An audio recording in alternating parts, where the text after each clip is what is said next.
નમસ્કાર મિત્રો, સ્વાગત છે તમારું અમારી YouTube ચેનલમાં। તો મિત્રો, આજના વિડીયોમાં ખેડૂતો માટે એવી ખેતીવાડી વિભાગની અગત્યની ખાતર અને દવા માટે યોજનાની વાત કરીશું કે જે યોજનાનું નામ છે નિદર્શક ઘટક સહાય યોજના। આ યોજના અંતર્ગત ખેડૂતોને ખાતર, દવા અને બિયારણની કીટ આપવામાં આવે છે। યોજના વિશે આપણે તમામ માહિતી એક જ વિડીયોમાં મેળવી લઈએ। તે પહેલા વિડીયો ગમે તો લાઈક અને શેર કરી દેજો। ચેનલમાં નવા હોય તો ચેનલને સબસ્ક્રાઇબ કરી દેજો। તો ચાલો મિત્રો, વિડીયોની શરૂઆત કરીએ।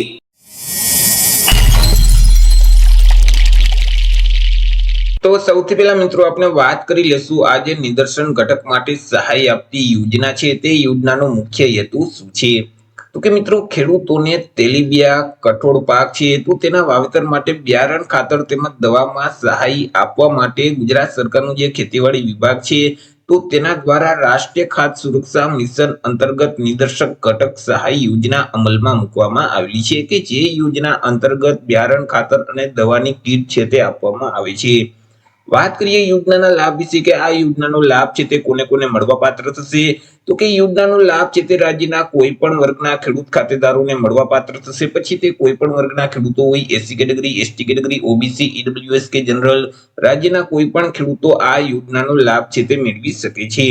મિત્રો, યોજના અંતર્ગત જે તેલીબિયા અને કઠોળ પાક છે જેમ કે સોયાબીન, મકાઈ, મગફળી, દિવેલા, રાગી, કપાસ, તલ, તુવેર, ડાંગર, મગ, જુવાર, અડદ અને બાજરી તો આ પાકના બિયારણ, ખાતર અને દવાની કીટ છે તે યોજના અંતર્ગત વિના મૂલ્યે આપવામાં આવે છે। યોજનાનો લાભ છે તે ખેડૂતો દર વર્ષે એક વખત મેળવી શકે છે અને વધુમાં વધુ એક ખાતર દીઠ 2 હેક્ટરની મર્યાદામાં આ યોજના અંતર્ગત સહાય છે તે મળવાપાત્ર થતી હોય છે। અરજી વિશે વાત કરીએ કે યોજનાનો લાભ મેળવવા માટે ખેડૂતોએ અરજી કઈ જગ્યાએ કરવાની હોય છે। તો કે આ યોજનાનો લાભ મેળવવા માટે ખેડૂતોએ ઓનલાઈન અરજી ફોર્મ ભરવાનું હોય છે। ઓનલાઈન અરજી ફોર્મ જે આઈ ખેડૂતનું પોર્ટલ છે એટલે કે iKhedoot.gujarat.gov.in નામની જે વેબસાઇટ છે તે વેબસાઇટ ઉપર જઈ તમારે ઓનલાઈન અરજી કરવાની રહેશે।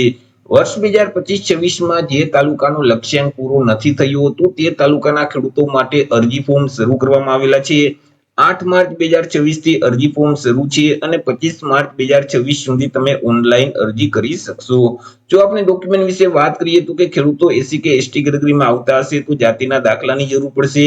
દિવ્યાંગ ખેડૂતો માટે દિવ્યાંગતાનું પ્રમાણપત્ર છે તેની જરૂર પડશે। રેશન કાર્ડની નકલ, આધાર કાર્ડની નકલ છે, ગામ નંબરના નંબર 7, 12, 8 ના ઉતારાની નકલ છે, બેંક પાસબુકના પ્રથમ પાનાની નકલ અથવા તો રદ કરેલ ચેક છે અને જો સંયુક્ત ખાતેદાર હશે તો તેવા કિસ્સામાં અન્ય ખેડૂતનું સંમતિ પત્રક છે તેમની પણ જરૂર પડશે। તો ફોર્મ ભરતી વખતે તમારે આટલા ડોક્યુમેન્ટની જરૂર પડશે। તો આવી રીતે મિત્રો, ખેતીવાડી વિભાગની અગત્યની યોજના કહી શકાય ખેડૂતો માટે નિદર્શક ઘટક સહાય યોજના કે જે યોજના અંતર્ગત ખેડૂતોને ખાતર, દવા અને બિયારણની કીટ આપવામાં આવે છે। તો આશા રાખું છું વિડીયો પસંદ પડ્યો હશે। વિડીયો પસંદ પડ્યો તો લાઈક અને શેર કરી દેજો। ચેનલમાં નવા હોય તો ચેનલને સબસ્ક્રાઇબ કરી દેજો। મળીશું એક નવા ટોપિક સાથે એક નવા વિડીયોમાં। ત્યાં સુધી જય હિન્દ, વંદે માતરમ।